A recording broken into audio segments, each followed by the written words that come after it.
Hello everyone, आज की video में हम डिस्कस करेंगे RH blood grouping. Now what is RH blood grouping? पहले हमने ABO ब्लड ग्रुप सिस्टम पढ़ा। So ABO blood group system में we discussed about two type of antigen, antigen A and antigen B। इसके बाद एक और antigen RBCs की surface पे डिस्कवर किया गया, और ये जो एंटीजन है वो रीसस मंकी की RBCs पर भी प्रेजेंट था, और यही वजह है कि रीसस से RH वर्ड दिया गया और इस एंटीजन को कहा गया RH एंटीजन। अब जिन पर्सन की RBCs पर RH एंटीजन प्रेजेंट होता है उन्हें हम कहेंगे RH पॉजिटिव, और अगर RH एंटीजन एब्सेंट है उसे हम कहेंगे RH नेगेटिव। यानी कि अब ब्लड ग्रुप में हम एक और वर्ड ऐड करेंगे, पॉजिटिव एंड नेगेटिव। अगर मैं बात करूं A positive means A antigen antibody B positive का मतलब होता है RH एंटीजन। और अगर कोई पर्सन मान लीजिए O नेगेटिव है, O नेगेटिव मीन्स उसकी सरफेस पे RBCs की सरफेस पे A एंटीजन भी नहीं है, B भी नहीं है और RH एंटीजन भी नहीं है, तो ऐसा पर्सन होगा RH नेगेटिव। सो जिन पर्सन की RBCs पर RH एंटीजन है उसे हम कहेंगे RH नेगेटिव, जहां RH एंटीजन एब्सेंट है उसे हम बोलेंगे RH negative. Just have a look at this diagram. This is RBC. A antigen is present on the surface and there is no RH antigen, so blood group will be RH negative. यहाँ पर RBCs के surface पे A antigen है और RH antigen भी show किया है, so ये ब्लड ग्रुप होगा A पॉजिटिव। यहाँ देखिए B type antigen is there but RH antigen is absent, so B negative.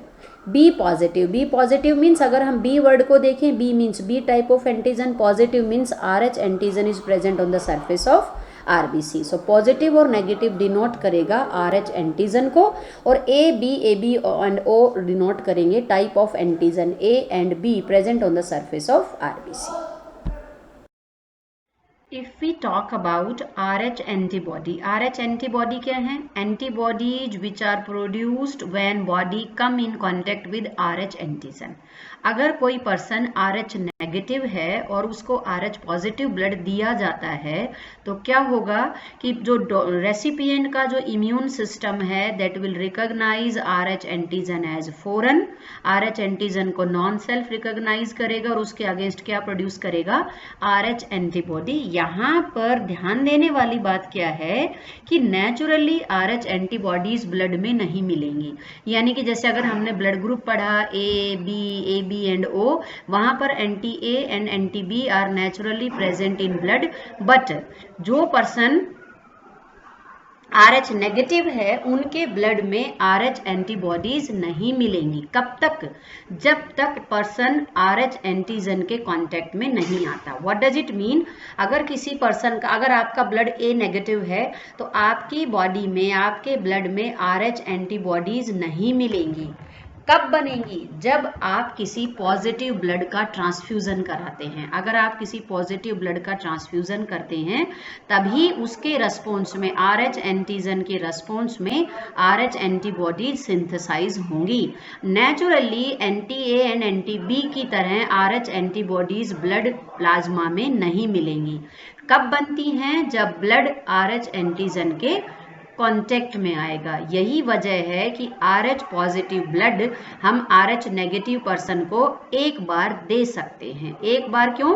First time अगर RH नेगेटिव पर्सन को किसका ब्लड मिलेगा? RH पॉजिटिव पर्सन का। तो RH पॉजिटिव ब्लड के में जो RBCs है उनकी सरफेस पे RH antigen is present.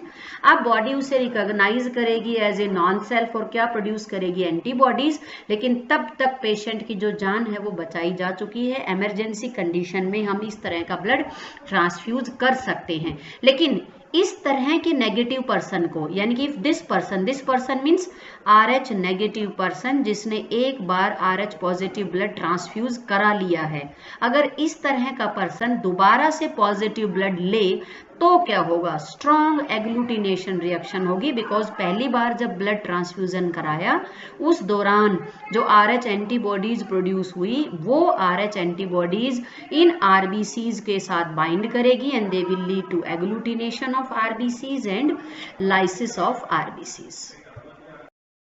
RH antigen is coded by dominant gene capital D। जैसे आप मेंडल में आपने टाल ड्वार्फ पढ़े होंगे, तो जो टाल प्लांट है, height in P plant is controlled by dominant gene capital T।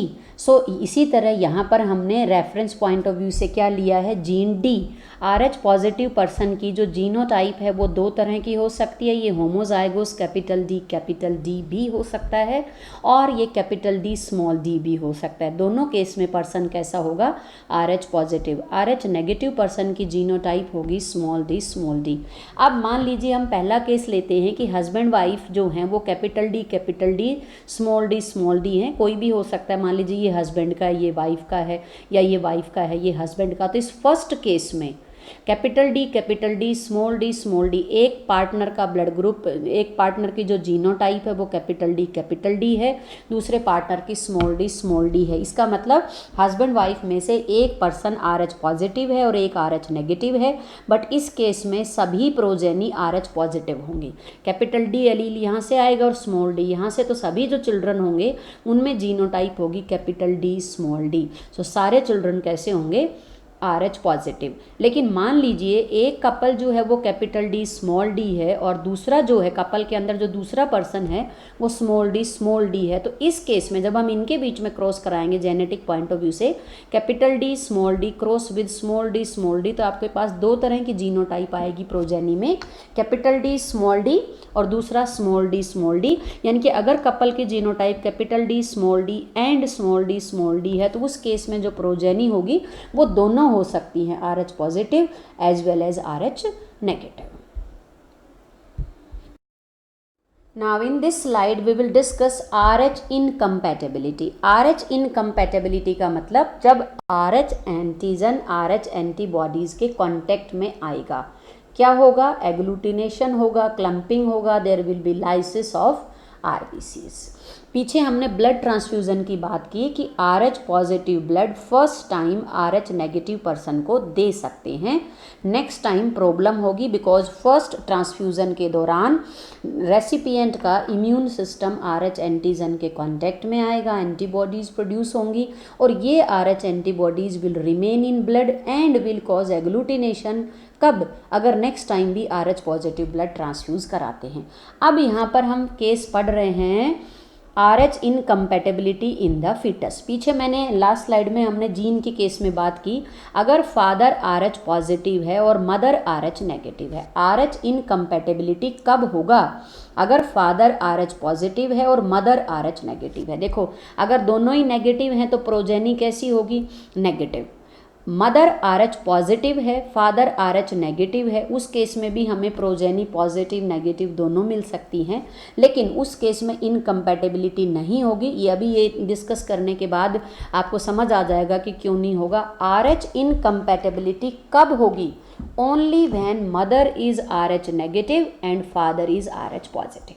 कैसे, अगर मदर RH नेगेटिव है लेकिन उसकी जो प्रेगनेंसी है वो RH पॉजिटिव है, कब पॉसिबल होगा, जब हस्बैंड पॉजिटिव ब्लड ग्रुप का होगा।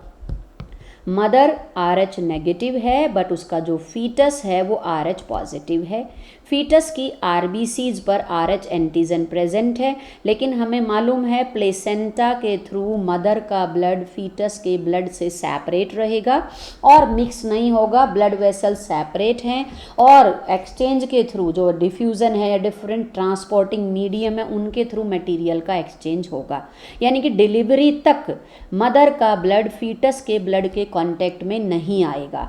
अब पीछे मैंने बताया कि अगर मदर का ब्लड RH नेगेटिव है तो उसके ब्लड में RH एंटीबॉडीज नहीं मिलेंगी, कब तक, जब तक वो RH पॉजिटिव ब्लड के कांटेक्ट में नहीं आती। अब यहाँ पर इस मदर को हमने लिया है कि ये RH नेगेटिव मदर है, आज तक कभी भी RH पॉजिटिव ब्लड ट्रांसफ्यूज नहीं कराया है और ये इसकी फर्स्ट डिलीवरी है। यहाँ पर ध्यान देना है कि ये RH नेगेटिव मदर कभी भी RH पॉजिटिव एंटीजन के कांटेक्ट में नहीं आई है। फर्स्ट डिलीवरी जो है वो RH पॉजिटिव है, लेकिन हमें मालूम है मदर का ब्लड फीटस ब्लड से सेपरेट रहेगा, कोई मिक्सिंग के चांस नहीं है, तो यहाँ पर भी एंटीबॉडीज़ प्रोड्यूस नहीं होंगी। लेकिन at the time of delivery, जब बेबी डिलीवर आउट होगा तो कुछ फीटल आरबीसीज मदर्स ब्लड में मिक्स हो जाती हैं। डिलीवरी के दौरान जब प्लेसेंटा रप्चर होगा तो यहाँ पर पूरे चांसेस हैं कि जो फीटल ब्लड है वो मैटरनल ब्लड के साथ मिक्स हो जाए। तो जब फीटल ब्लड मैटरनल ब्लड में मिक्स होगा तो वो अपने साथ क्या लेकर जाएगा, RH एंटीजन। अब ये जो आरबीसीज हैं जिनकी सरफेस पे RH एंटीजन हैं वो मदर के इम्यून सिस्टम को स्टिमुलेट करेंगे टू प्रोड्यूस RH एंटीबॉडीज। ध्यान रहे, फर्स्ट डिलीवरी में कोई इनकम्पैटिबिलिटी नहीं है because by this time child is delivered. Case बिल्कुल ब्लड ट्रांसफ्यूजन की तरह है। पहली बार RH नेगेटिव पर्सन को RH पॉजिटिव ब्लड दिया जा सकता है। इसी तरह first time RH negative mother RH positive foetus की डेवलपमेंट प्रॉपर कर सकती है। कोई RH इनकम्पैटिबिलिटी नहीं होगी बिकॉज अभी RH एंटीबॉडीज़ नहीं बनी हैं। लेकिन डिलीवरी के दौरान जब फीटल की आरबीसीज मदर ब्लड में सर्कुलेट करेंगी तो वो मदर के इम्यून सिस्टम को एक्टिवेट करेंगी और अब मदर का इम्यून सिस्टम क्या सिंथेसाइज करेगा, RH एंटीबॉडीज़। अब ध्यान दीजिए, अगर ये वाली मदर नेक्स्ट टाइम फिर प्रेगनेंसी कैसी कैरी कर रही है, RH पॉजिटिव, ये वाली मदर मीन्स ऐसी मदर जो खुद RH नेगेटिव है लेकिन RH पॉजिटिव चाइल्ड डिलीवर कर चुकी है। तो इस तरह की मदर अगर नेक्स्ट प्रेगनेंसी भी RH पॉजिटिव है तो क्या होगा, ये जो RH एंटीबॉडीज़ हैं they are quite small in size, they can easily cross the placenta. RH antibodies are quite small in size, can easily cross the placenta, और जैसे ही वो प्लेसेंटा को क्रॉस करके फीटल ब्लड में आएंगी, these antibodies will bind with RH antigen and this will result in agglutination or clumping and this will result in lysis of RBC। और इस case में फीटस को जॉन्डिस होगा, जो न्यूबॉर्न बेबी है that will also suffer from severe jaundice, और RBCs का loss होगा, आरबीसीज की डेथ होगी। इसलिए इस डिजीज़ को हम कहेंगे erythroblastosis fetalis. Erythro means RBC, blastosis, blast का मतलब रप्चर होना, फीटैलिस मतलब फीटस, और इसको हम कहेंगे haemolytic disease of newborn. Haemo means blood, RBCs की लाइसिस होगी, so haemolytic disease of newborn और इरिथ्रोब्लास्टोसिस फीटैलिस।